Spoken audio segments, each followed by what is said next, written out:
Je m'appelle Clément Marcoux.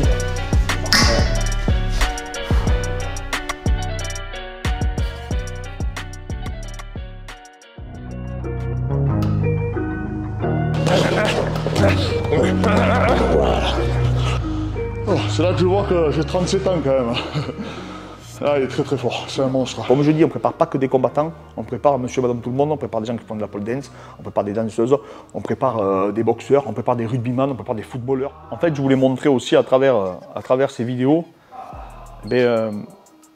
notre parcours aussi d'entrepreneur. Parce que parallèlement en fait, à notre passion, donc, qui est l'enseignement et l'entraînement bien sûr, mais en fait, à côté de ça, il y a l'entrepreneuriat. Vous avez vu, on a créé la salle, donc, entre guillemets, des enfers dans notre structure, notre pôle performance.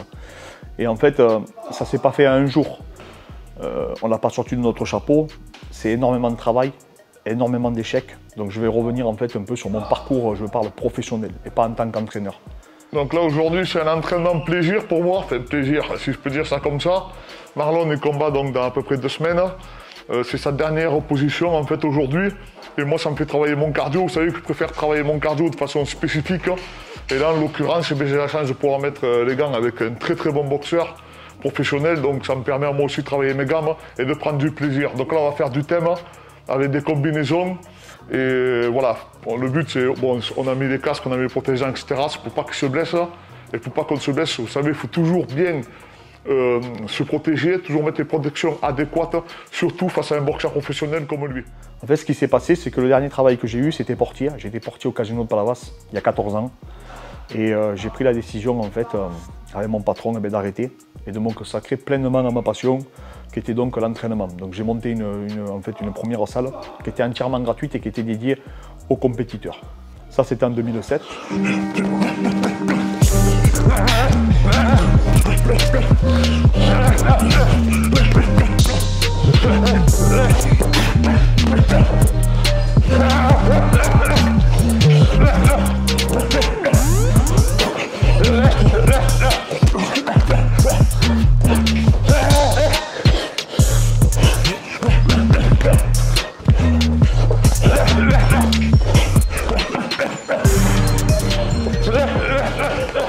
Par la suite, en fait, j'ai monté en 2019 une ligue qui s'appelait le Fighting Marcoux Challenge. Beaucoup de combattants m'ont connu à travers ça. Et à partir de 2010, on a enchaîné les événements, dont pour finir à la salle Arena de Montpellier, au Parc Suite Arena, où on a fait le premier direct télé de l'histoire du pancras, donc la version MMA, on va dire français, avec TV Sud, donc au Parc Suite Arena de Montpellier, on a réussi à faire 5800 personnes. Donc à partir de là aussi, parallèlement, on avait produit aussi comme une sorte de télé-réalité qui s'appelle le Fighting Marcoux Talent, où il y a pas mal de combattants qui ont combattu dans ces épisodes-là, comme Dagui Rimanov, comme Chaban, Freddy de Bessel et beaucoup d'autres, hein, qu'on a aussi un peu découvert grâce à cette émission. Et en fait, j'ai toujours été dans les projets. Après, on a monté des événements de grappling au Casino de Palavas. On a voulu toujours innover, toujours avancer. Et j'avais plein de rêves, plein d'ambitions. Donc en 2012 aussi, on a monté un restaurant qui était à thème MMA, un peu lounge bar, etc., que les gens ont connu, qui s'appelait donc le FMC Star. Et tout ça parallèlement, en fait, en ayant toujours ma salle à côté. Quand je suis arrivé dans la restauration, j'ai compris que ce n'était pas pour moi. Au bout d'1 an et demi, je me suis rendu compte qu'il valait mieux qu'ils vendent et qu'il valait vraiment mieux que je me consacre pleinement dans là où je me trouvais le meilleur. En tout cas, c'était l'entraînement et surtout ce qui me passionnait. Parce que quand j'étais dans ma structure, quand j'étais en train d'enseigner, quand j'étais en train d'apprendre, quand j'étais en train de m'entraîner avec mes élèves, je n'avais pas le sentiment de travailler.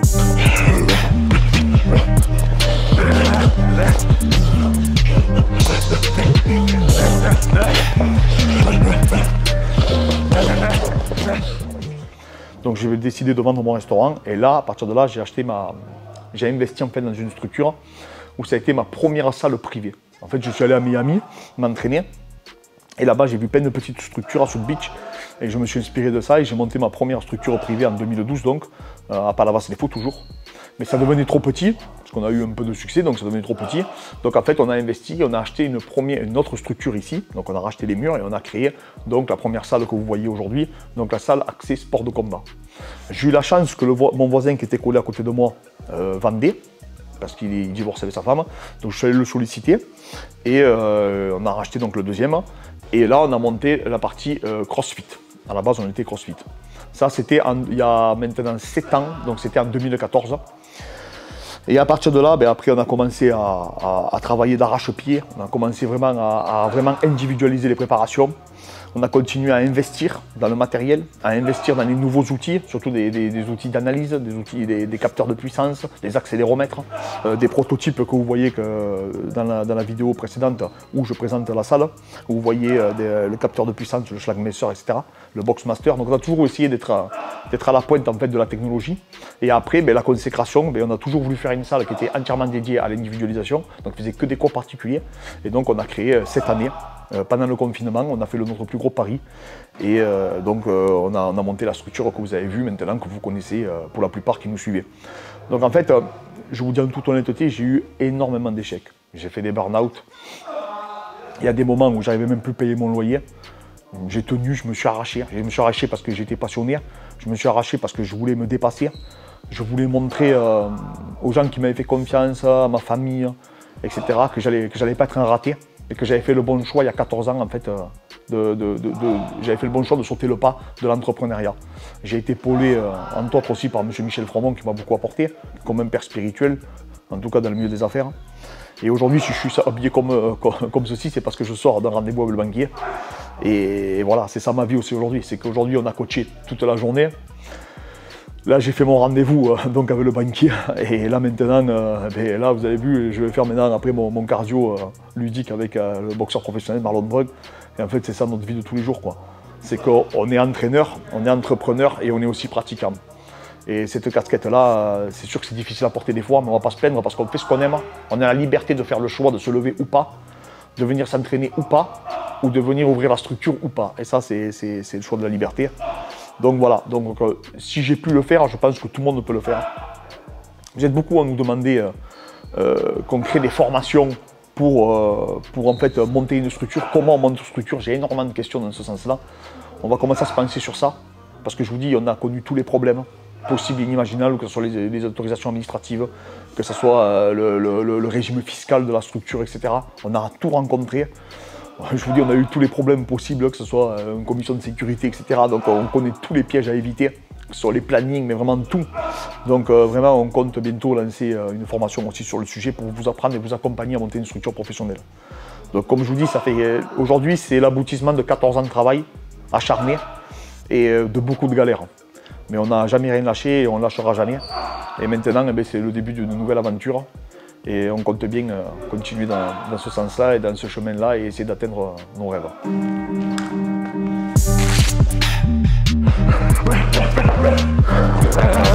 Ouais, magnifique. Voilà.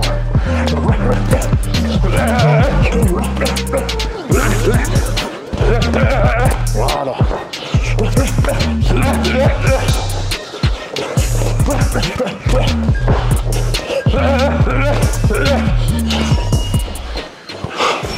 Allez, va vite, hein.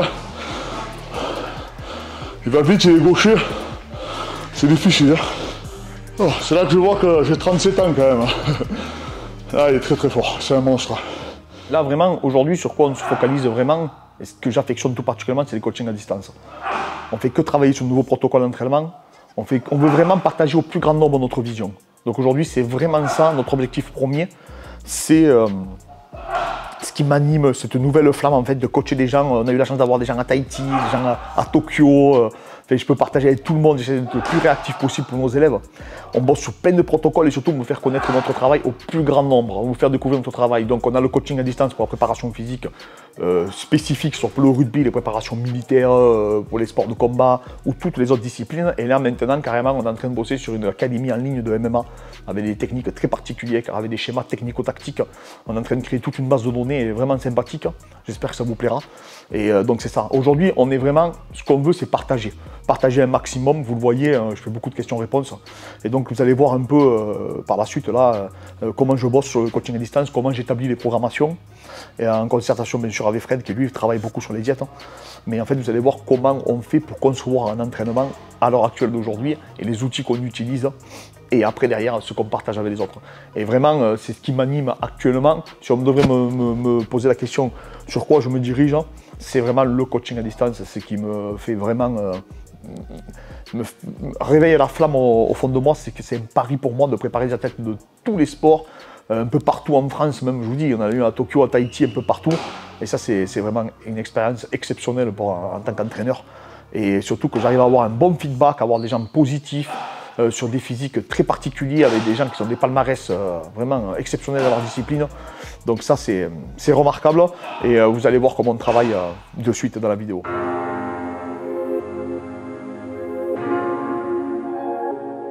Donc là, je vous dévoile un peu mes secrets de polichinelle. Donc comme je vous disais, je suis rentré, j'arrivais de la banque.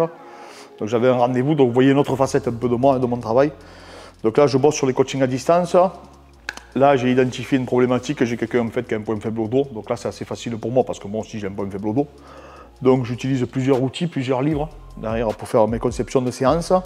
D'accord. Donc en gros, j'ai des livres qui sont sur l'anatomie, un livre qui est sur la coordination motrice. Là, vous le voyez, c'est l'apprentissage moteur induit par l'entraînement. Et après, c'est tout ce qui est les forces non équilibrées, la loi de Newton, etc. Donc c'est de la biomécanique. Toujours, je travaille avec les trois axes, biomécanique, anatomie, et tout ce qui est coordination, la neuroscience, etc. Donc tout ce qui est en rapport aussi avec le système neuromusculaire, et pas que, aussi la véritable proprioception, etc. Donc en fait, quand on conçoit les coachings à distance, donc j'identifie le profil de l'individu, et en fait, j'utilise une application. Donc je vous montre un peu l'interface pour voir comment ça fonctionne sur un appareil un téléphone portable. Donc vous voyez, en fait, il y a des rubriques entraînement, la diète, parce qu'on fait la supplémentation également. Donc les protocoles aussi, également, les notes, là, les albums, et en fait, ça fait comme un peu comme un réseau social où on partage tous ensemble. Donc là, c'est mon profil, et on interfère, et c'est pas figé comme un PDF. Avant, on travaillait sur l'ordinateur, on faisait des PDF en fait. Mais le problème, c'est qu'il fallait renvoyer, tout refaire, etc. Là, je peux interagir en direct si j'ai un mouvement. Admettons, il n'a pas le matériel dans sa structure, ou il a un problème particulier, il a une blessure due à un entraînement quelconque, et bien je peux interférer et changer à tout moment, et donc adapter les corps de séance. C'est pour ça qu'on a choisi cette application que j'ai connue grâce à mon préparateur nord-américain au moment où il me préparait. Donc en fait, je vais tout identifier. Fred, lui, s'occupe de la partie diète. D'ailleurs, Fred, tu as envoyé la diète à Alexis, c'est bon, tu l'as envoyé. Bon, ça c'est bon. Donc là, j'envoie les programmes. J'avais 2 programmes à effectuer aujourd'hui. Donc je finis ces programmes-là en premier. Donc, et après, derrière, j'irai faire ma petite séance plaisir. Ce matin, j'ai fait ma prépa physique, donc de l'assistance, donc pour la compétition de musculation. Donc voilà à quoi ressemblent nos journées. Donc là, ben, vous voyez, si j'ai des interrogations, j'utilise ces outils. C'est vraiment, si j'ai une problématique ou quelque chose que je ne maîtrise pas, ben, je vais plonger. Ou surtout, je vais me réconforter. J'ai aussi des livres sur la traumatologie, des livres de médecine, etc., qui sont en bas, des livres sur la nutrition, si j'ai une interrogation, des livres aussi sur l'anatomie, entre guillemets, fonctionnelle, même si j'aime pas le mot, vous le savez très bien. Donc en fait, voilà, tout ça, même sur des livres sur le système endocrinien aussi, parce qu'on a étudié beaucoup le sommeil, pour la récupération. Fred, lui, s'occupe de tout ce qui est aspect préparation mentale, etc., parce qu'il fréquente beaucoup les hypnotiseurs aussi, pour créer des ancrages, en fait. Donc voilà comment se passe le coaching à distance. Aujourd'hui, c'est quelque chose vraiment qu'on a essayé de développer. Pourquoi? Parce qu'en fait, les outils qu'on va utiliser et les séances qu'on va utiliser également, ça a vraiment notre spécificité, notre patte, notre marque de fabrique. Vous voyez la vidéo, je la tourne, il n'y a pas eu de coupure. Vous voyez dans nos vidéos, ça je le dis, je le signale. Il n'y a pas de coupure, je vous parle, même si je me trompe, c'est pas grave. On se reprendra, mais on ne coupera pas. Là, on vous montre clairement ce qu'on fait au quotidien. On vient de finir, il est 19h30, on a fini les cours particuliers. Maintenant, je vous dis, on va bifurquer après sur ma séance. Donc on fait des horaires, on essaye vraiment de s'arracher. Pourquoi? Parce que le but, c'est de s'en sortir.